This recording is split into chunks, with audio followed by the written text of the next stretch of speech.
الشيطان الرجيم بسم الله الرحمن الرحيم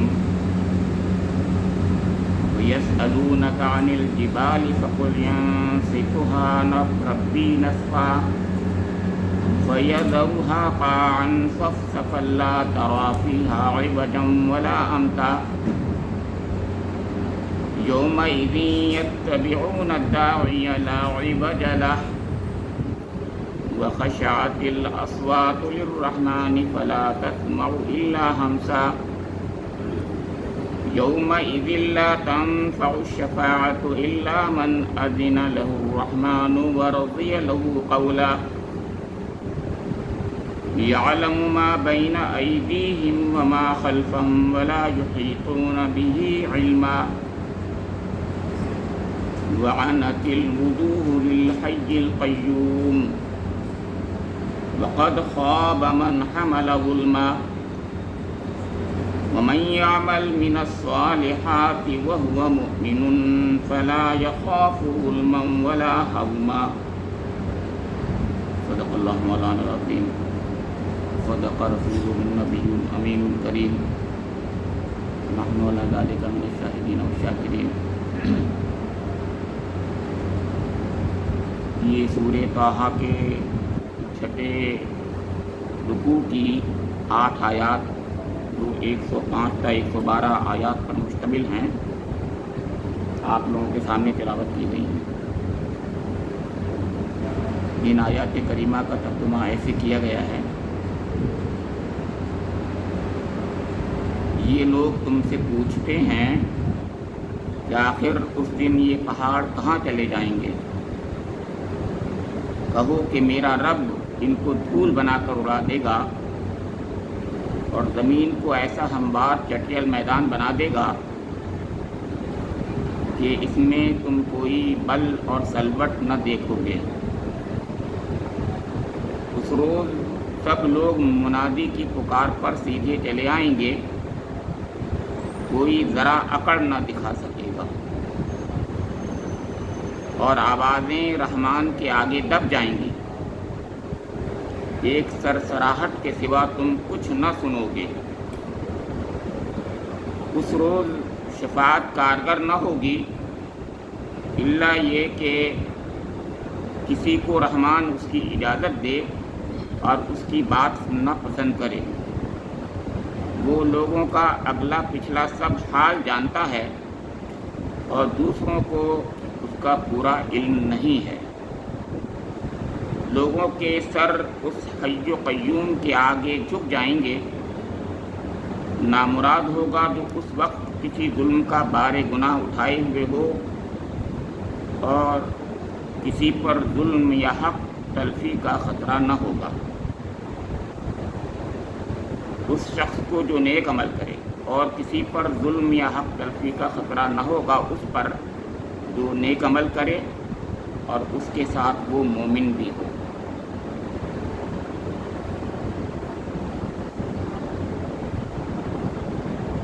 سورہ طٰہٰ کا آخر ہوا چاہتا ہے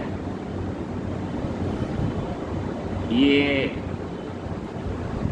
آج کی آیات جو ہیں یہ جھوٹا جو شفاعت کا عقیدہ مشرکین کے یہاں پایا جاتا ہے بدقسمتی سے امت مسلمہ میں بھی، اس کو غور سے سنیے کہ اللہ تعالیٰ اس کو کس طریقے سے ہمارے سامنے رکھتا ہے اور یہ کتنا اہم ہے کہ اس کے ذریعے سے اس جھوٹے شفاعت کی عقیدے کی وجہ سے تینوں عقیدے اسلام کے مجروح ہوتے ہیں. عقیدہ توحید تو مجروح ہوتا ہی ہے کیونکہ اللہ کا جو حق ہے وہ دوسرے مار لے جاتے ہیں، اس کے اندر جو چاہتے ہیں کروا لیتے ہیں اس سے، یا سمجھتے ہیں لوگ کہ وہ کروا لیں گے. گویا اللہ تو مالک ہوا نہیں، اللہ کے پاس تو کوئی پاور ہی نہیں ہے، نہ وہ حی و قیوم ہے نہ اس کو علم ہے کچھ، نعوذ باللہ. آخرت کا عقیدہ اس لیے کہ وہ بچ گئے وہاں پر سزا سے بالکل، اور امت مسلمہ کے لیے رسالت کا عقیدہ بھی. آپ خود غور سے سوچیے گا، بس میں اس پر کچھ زیادہ بات نہیں کروں گا کہ امت مسلمہ میں یہ رسالت کے عقیدے پر بھی چوٹ ہے کہ اللہ کے رسول کا جو حق ہے، جو آپ کا مقام ہے، اس مقام کو اسی مقام پہ رکھنا چاہیے۔ اب سوچئے کہ اللہ تعالیٰ نے ارشاد فرمایا ہے آج کی آیات میں، وَيَسْأَلُونَكَ عَنِ الْجِبَالِ فَقُلْ يَنسِفُهَا رَبِّي نَسْفًا، یہ آپ سے پوچھتے ہیں کہ یہ پہاڑ کا کیا ہو جائے گا، پہاڑ کہاں چلے جائیں گے؟ فَقُلْ يَنسِفُهَا رَبِّي نَسْفًا، تو آپ کہہ دیجئے کہ میرا رب ان کو دھول بنا کر اڑا دے گا۔ یہ کیوں ایسا سوال آیا؟ یسألونک کا زیادہ تر قرآن میں جو ہے سورہ بقرہ میں 7 یسألونک ہیں، لیکن یہاں یسألونک جو ہے وہ غیروں کی طرف سے آ رہا ہے، مشرکین کی طرف سے آ رہا ہے، مخالفین کی طرف سے آ رہا ہے، بات کو ڈائیورٹ کرنے کے لیے آ رہا ہے، کیونکہ اللہ کے رسول کے ذریعے سے اللہ تعالیٰ نے جب آخرت کے عقیدے کے تعلق سے باتیں فرمائیں، قیامت کے بارے میں اس کی ہولناکی کی باتیں بتائیں، تو بات کو ڈائیورٹ کرنے کے لیے کہا یہ پہاڑوں کا کیا ہوگا؟ یہ کوئی بات ہوئی؟ پہاڑوں کا کیا ہوگا؟ اتنے ہولناک دن میں پہاڑوں کی بات کوئی کرے تو اس کا مطلب یہ ہے کہ وہ اس کو تخفیف کر رہا ہے، ڈائلوٹ کر رہا ہے۔ ایک بات اور ہے جو ایک مفسر نے کہی ہے، وہ یہ کہ عرب میں جاہلی اشعار جو ملتے ہیں اس میں پہاڑوں کے بارے میں وہ لافانی ہونے کا تصور رکھتے تھے، کہتے تھے کہ سب چیزیں جو ہیں فانی ہیں سوائے پہاڑوں کی، ان کے اشعار میں یہ پایا جاتا ہے۔ تو گویا ایک بات یہ بھی تھی کہ پہاڑ تو رہ جائیں گے، پہاڑ تو ختم ہونے والے ہی نہیں ہیں، یہ کیا ہوگا؟ مطلب یہ ذہن میں کیونکہ وہاں پر یہ پایا جاتا تھا عقیدہ، تو یہ لفانی ہیں، یہ اس لیے بھی سوال کیا ہم نے۔ گویا دو باتیں، ایک تو ڈائیورٹ کرنا اور اس لیے قرآن پاک میں بہت بار جب بھی قیامت کی بات آتی ہے، ان زلزلۃ الساعۃ شیء عظیم، القاریۃ ما القاریۃ وما ادراک ما القاریۃ یوم یکون الناس کالفراش المبثوث وتکون الجبال کالعہن المنفوش۔ تو وہاں پر پہاڑوں کے بارے میں بتا کیا رنگ برنگ کی دھنی ہوئی روئی یا اون کے مانند ہو جائیں گی۔ قرآن میں بہت بار اس کا ذکر کیا گیا، لیکن یہاں تو یہ تو سوال بربنائے سوال تھا، جواب کے لیے نہیں تھا، جواب تو ان کو بہت بار دیا گیا تھا، لیکن بہرحال بات کیونکہ ان کے ہاں کا عقیدے کے تعلق سے تھا، وہ ان کی گھٹی میں پلا ہوا تھا، جو اس سے بڑے آسانی سے نہیں نکل سکتے تھے، لہذا جواب دیا گیا۔ نہ صرف ڈائیورجن کا مسئلہ نہیں تھا، میں نے بتایا ان کے ہاں عقیدے کا سوال بھی تھا پہاڑوں کے بارے میں۔ تو اللہ تعالیٰ نے فرمایا کہ فَقُلْ يَنسِفُهَا رَبِّي نَسْفًا فَيَذَرُهَا قَاعًا صَفْصَفًا لَا تَرَىٰ فِيهَا عِوَجًا وَلَا أَمْتًا۔ ایک نہیں بلکہ تین آیات میں بات فرمائی گئی۔ پہلے کہا کہ فَقُلْ يَنسِفُهَا رَبِّي نَسْفًا، دھول بنا کر اڑا دے گا میرا رب، بالکل ریزہ ریزہ کر دے گا۔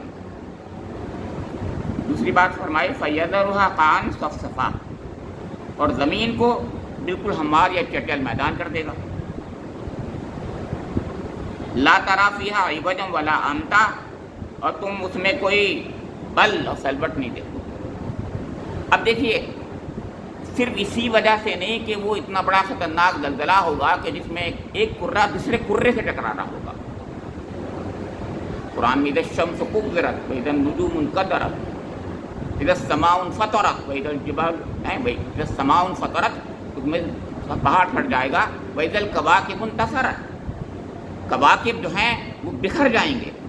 تو جب کواکب بکھر جائیں گے تو کیسے یہ زمین، اس کی کیا حیثیت ہوگی، اس پر ٹکرا کر کے اس کی کیا حالت ہوگی؟ اس میں پہاڑ کی بات کوئی سوچنے کی بات ہے؟ تو اور ایک زلزلہ نہیں آئے گا، لگاتار القاریہ میں بہت بار کہا گیا، وہ لگاتار آتا ہے۔ اذا زلزلت الارض زلزالها واخرجت الارض اثقالها، لگاتار زلزلوں کی بات آ رہی ہے۔ تو جہاں زلزلے لگاتار آ رہے ہوں تو پہاڑ جو ہے وہ بالکل ریزہ ریزہ ہو جائیں گے. لیکن ریزہ ریزہ ہونے کے لیے بھی اللہ کی ایک حکمت ہے اس کے اندر. یہ ایک بہت بنیادی بات ہے جو نہیں بتائی جاتی عام طور پہ. مطلب کہنے کا یہ ہے کہ ان کو اس لیے بھی ریزہ کیا جائے گا کیونکہ زمین کو ہموار اور چٹیل بالکل میدان بنانا ہوگا. اس میں کوئی اونچ نیچ نہیں ہوگی. یہاں کے سمندر بالکل جو ہے بھر دیے جائیں گے. بھریں گے کہاں سے؟ وہ جو پہاڑوں کی دھول اور مٹی ہوگی وہ اس میں بھر دی جائے گی. وہاں پر اور سمندروں کا پانی زمین کی تہہ میں چلا جائے گا وہ پانی. اور وہاں جو گڈھا ہوگا وہ پہاڑوں کے اس ریت سے اس سے دھول سے مٹا دیا. تو گویا بالکل سلوٹ نہیں بننا. نہ سلوٹ کیوں نہیں کرنا ہے، یہ بات اس سے پہلے بھی کئی بار آ چکی ہے آپ کے سامنے کہ یعنی اول دن سے حضرت آدم علیہ السلام کے وقت سے، حضرت آدم ہی سب سے پہلے ہیں، ابو البشر ہیں، آخری جو انسان ہوگا اس وقت تک کے سارے انسانوں کا حساب کتاب ہونا ہے. آج بھی جو ہے 8 ارب دنیا کی آبادی انسانوں کی ہے آج اس وقت. اس سے پہلے اس کے بعد قیامت تک کتنے انسان ہوں گے، کتنے ارب سے کھرب تک پہنچ گئے ہوں گے، پہنچ جائیں گے. تو وہ کھرب انسانوں کے لیے کھڑے ہونے کی جگہ اس دنیا میں تو کم سے کم نہیں ہے. جب کہ وہ بالکل چٹیل میدان یا کوئی اور لمبی چپٹی زمین بڑھا کر یا کوئی اور طریقے کی نہ بنا دی جائے جس میں سارے انسان کھڑے ہو سکیں. تو گویا ضرورت تھی وہاں پر، ضرورت بھی ہوگی اس لیے بھی کیا جائے گا کہ چٹیل نہ اس میں کوئی اونچ نیچ ہوگی، نہ درخت ہوں گے، نہ سبزہ ہوگا، نہ پہاڑ ہوں گے، کچھ نہیں ہوگا، کوئی سلوٹ تک نہیں ہوگی.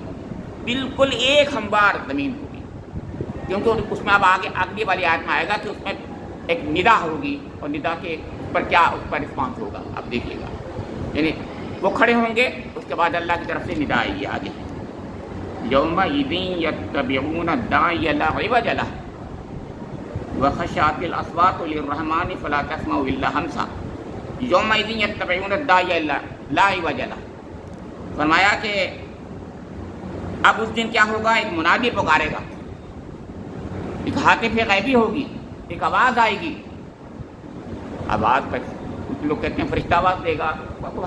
اللہ تعالیٰ کے نظام میں جو بھی ہوگا آواز آئے گی، اور اس آواز کے ساتھ میں لوگ بالکل جس طرف وہ کہے گی آواز کہ ادھر چلو ادھر چلو، تو وہ اسی طرف کو جائیں گے. تو یہ ہے کہ یتبعون الداعی، سب اتباع کریں گے داعی کی، پکارنے والے کی اتباع کریں گے. لا عوج لہ، اس میں کوئی کسی قسم کی کجی نہیں کریں گے. یہاں پر داعی ہی، اب دیکھیں کتنے لطیف انداز میں اللہ تعالیٰ ایک بات کہہ رہا ہے. یہاں پر داعی حق اللہ کا رسول ہے، وہ پکار رہا ہے لوگوں کو، اے لوگوں اللہ کی بندگی اختیار کرو. تو لوگ جو ہیں اس کی بات نہیں سن رہے اور کجروی اختیار کر رہے ہیں، کجروی ٹیڑھ اختیار کر رہے ہیں. وہاں کوئی کسی قسم کی کوئی نہیں ہوگی. کیوں؟ کہ یہاں آزادی ہے، وہاں وہ آزادی نہیں ہوگی. وہاں کا قانون کچھ اور ہوگا. ابھی دوسری بات پتہ چلی کہ وہاں کا قانون کوئی اور ہوگا، اس دنیا کا، اس کائنات کا قانون کچھ اور ہوگا. لہذا وہاں جیسے کہے آواز آئے گی اس کے لحاظ سے ان کو چلنا ہے، کیونکہ ان کے پاس آزادی تو ہے نہیں. وہ بالکل جیسے کہ ہمارا نظام ہے دوسرا والا نظام تکوینی نظام ہمارے اندر آج بھی ہے. ہم بھول جاتے ہیں ہمارا نظام تکوینی ہمارے اختیار کے لحاظ سے نہیں کام کرتا. اگر ہمارے اختیار کے لحاظ سے کام کرتا تو ہم یعنی کب کے ختم ہو چکے ہوتے. یعنی جتنی عمر اللہ نے دی ہے وہ نہیں ہوتی. کیونکہ اللہ کا کرم ہے، احسان ہے کہ اس نظام کے تحت وہ اپنا کام کرا رہا ہے. کیونکہ وہ یہ اندر کا نظام ہماری نہیں سنتا، رب کی سنتا ہے، اپنے رب کی سنتا ہے. اور رب کی جو سنتا ہے تو رب کی بات تو بالکل ٹھیک ہی ہوتی ہے. یہ ہے بات. تو یہاں فرمایا جا رہا ہے کہ وخشعت الاصوات للرحمن فلا تسمع الا ہمسا، اور رحمان کے آگے ساری کی ساری آوازیں پست ہو جائیں گی، کوئی نہیں بولے گا، بالکل خاموش. اور فلا تسمع الا ہمسا، اور سرسراہٹ، کھسکھساہٹ، پیروں کی چاپ کی کھسکھساہٹ کے سوا کچھ نہیں سنیں گے. اب وہاں پر آواز دی جا رہی ہوگی تو چلیں گے نا، تو چلنے کی صرف جتنی بھی کھسکھساہٹ ہوگی وہ بھی زور کی دھمک نہیں ہوگی، بلکہ اللہ تعالیٰ کا حکم ہوگا ٹھیک پڑھو ٹھیک چلو. میں نے حکم ہوگا مطلب یہ ہے کہ مشیت کے نظام کے تحت تو وہ ایسے ہی چلیں گے.